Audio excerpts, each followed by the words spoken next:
Have you ever stopped to think about this piece of paper in your wallet? Or this little piece of metal? What gives it value? Why can I trade this for a coffee, a car, or even a house? The story of money is one of the most fascinating tales in human history. It's a story of trust, power, and innovation that has shaped our world in ways we rarely consider. And it all started long before coins and banknotes ever existed. For most of human history, money as we know it didn't exist. If you were a farmer and had a surplus of wheat but needed a new pair of shoes, you had to find a shoemaker who not only had shoes your size, but also happened to be in desperate need of wheat. This is called barter, a direct exchange of goods and services. It sounds simple, right? Well, in reality, it was incredibly inefficient. This problem is known as the double coincidence of wants. Both parties have to want what the other has, at the same time and in the right amounts. Imagine trying to trade a live cow for a loaf of bread. How do you make change? It was a logistical nightmare. As societies grew more complex, people instinctively started looking for a better way. This is where commodity money comes into play. Instead of trading everything for everything else, societies began to agree on a single common item to use as a medium of exchange. What was this item? Well, it varied wildly depending on where you were in the world.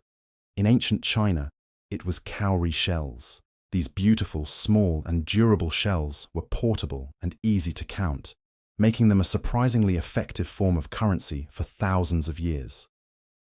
In fact, their influence is still visible in the Chinese language today. Many characters related to money and value contain the symbol for shell. Meanwhile, in other parts of the world, different commodities took center stage. In parts of Africa, salt was so valuable, it was literally worth its weight in gold. Roman soldiers were even paid a portion of their wages in salt, a payment known as a salarium, which is the root of our modern word salary. In Mesoamerica, the Aztecs used cocoa beans as their currency. You could buy a turkey for 100 beans or pay a porter for their services. This system worked because everyone agreed that these items, shells, salt, cocoa beans, had value. They were desirable, relatively scarce, and divisible, but they weren't perfect. Salt could get wet, cocoa beans could rot, and carrying around a huge bag of shells wasn't exactly convenient. Humanity needed something even better. The next major leap forward happened around 3,000 years ago with the advent of metal. Metals like gold, silver, and copper had all the best qualities of commodity money, but were far more durable and had a higher value-to-weight ratio. You didn't need a wagon to carry your wealth anymore. At first, people would carry around chunks or lumps of metal, weighing them on scales for every transaction. This was still a bit cumbersome. You had to trust that the seller's scales were accurate and that the metal was pure. This is where the brilliant idea of coinage came in. Around 600 BC, in the Kingdom of Lydia, in modern-day Turkey, someone had a revolutionary thought.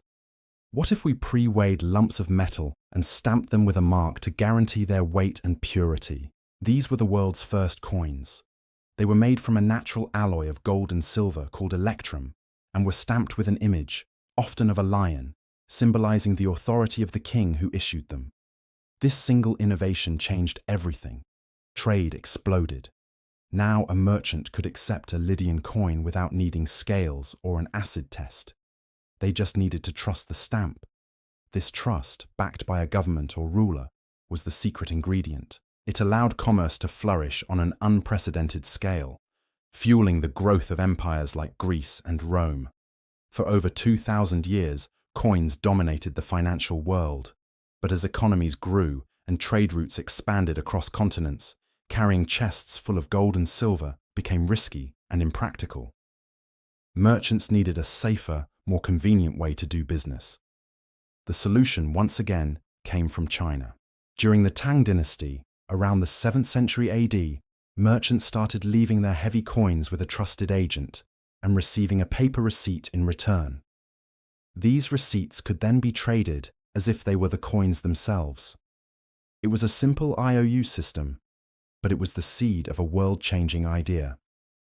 By the 11th century, during the Song dynasty, the government took over this system. They began to issue the world's first official paper money, known as jiaozi. This was representative money. Each note represented a certain amount of coins held in the government's vaults. It was lightweight, portable, and a massive step forward. When the explorer Marco Polo visited China in the 13th century, he was astonished by this paper currency. He wrote about how the emperor could seemingly create wealth from the bark of mulberry trees. Europeans were skeptical, to say the least. It would take them another 400 years to fully embrace the concept of paper money. The transition from coins to paper was not always smooth. The key challenge, as always, was trust. What happens when a government prints more paper money than it has gold or silver to back it up? This brings us to the modern era and the rise of fiat money. The word fiat comes from Latin and means let it be done, or it shall be. Fiat money is currency that a government has declared to be legal tender, but it isn't backed by a physical commodity. Its value comes entirely from the faith and credit of the economy that issues it. That US dollar bill in your wallet? It's fiat money. You can't take it to a bank and exchange it for a lump of gold. Its value comes from the fact that we all agree it has value, and we trust that we can use it to buy goods and services tomorrow, next week, and next year.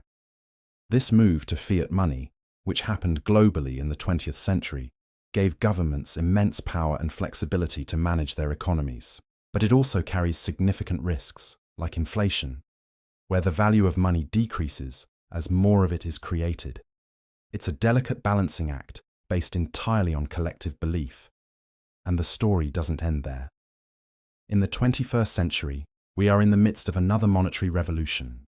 With credit cards, online banking, and mobile payments, physical cash is becoming less and less common for many of us.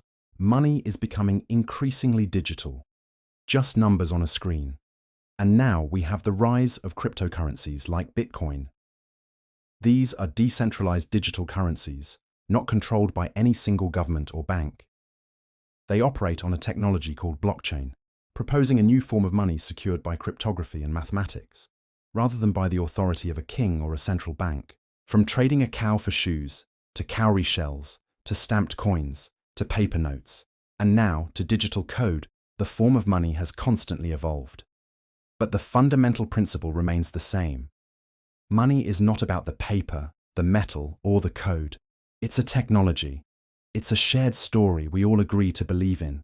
It is a system of trust that allows millions of strangers to cooperate and trade with each other, building the complex global society we live in today. The next time you pay for something, take a moment to appreciate the incredible journey of that simple transaction. It's a journey thousands of years in the making. Thanks for watching.